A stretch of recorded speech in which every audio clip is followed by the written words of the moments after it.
Tu peux nous repréciser le quartier et les contraintes qui ont permis de poser votre travail? Oui, donc c'est le quartier de la Porte de Valenciennes à Lille, qui a fait l'objet d'un plan d'urbanisme mené par l'agence Leclerc et qui a conduit à la réalisation d'un certain nombre de cahiers des charges pour l'ensemble des lots de cette opération. Nous, on était concernés par ce bâtiment ici, qui se trouve à l'angle sud de cet îlot. Alors effectivement, le cahier des charges, il était très contraint, puisqu'en fait, le volume capable, l'enveloppe du bâtiment nous était donnée. On fixait à la fois la hauteur des rez-de-chaussée, le nombre de niveaux de ce bâtiment, et aussi la profondeur bâtie, qui était 18 mètres. Et en parallèle de ça, on avait aussi le cahier des charges du bailleur social, qui est Lille Métropole Habitat, et qui fixait aussi des objectifs très clairs par rapport à un nombre de logements, par rapport à une répartition entre ces différents types, et par rapport à des ratios de surface de manière classique. Alors, comment s'organisent les choses sur la parcelle et puis dans le volume, Oui. par rapport à un nombre de logements relativement important? Oui, alors effectivement, la difficulté ici, c'était d'arriver à réaliser ce jeu de taquin qui consiste à prendre ce programme et à le glisser à l'intérieur de cette enveloppe capable. Alors nous, on a procédé de cette manière-ci, c'est-à-dire qu'on devait tout d'abord constituer un niveau de rez-de-chaussée, où on est venu quelque part plier l'espace public et le soulever pour glisser les halls d'accès au logement par derrière, et on a des commerces en double hauteur avec des mezzanines. Ça constitue le socle de notre bâtiment. Ensuite, on s'est dit que ce qui était important, c'était de donner une qualité équivalente à tous ces logements, c'est-à-dire de faire en sorte que tous les séjours soient sur les belles orientations et que les chambres, elles, soient plutôt concentrées sur les façades davantage dans l'ombre, mais tournées vers un cœur d'îlot arboré et donc l'intimité de la parcelle. Alors le niveau, l'étage courant qu'on a développé, c'est celui-ci.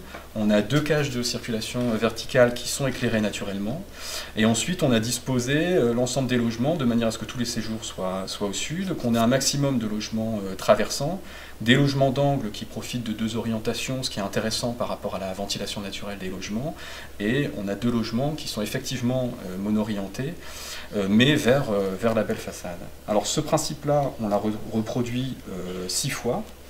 Et ensuite, sur les niveaux supérieurs, on a modifié légèrement la répartition de ces logements pour avoir des grands logements à l'angle et pouvoir réaliser une découpe volumétrique sur les parties supérieures qui nous ont permis d'installer des jardins suspendus permettant, on va dire, aux logements supérieurs de profiter d'un rapport à la nature que les niveaux inférieurs ont naturellement du fait de la proximité avec le sol.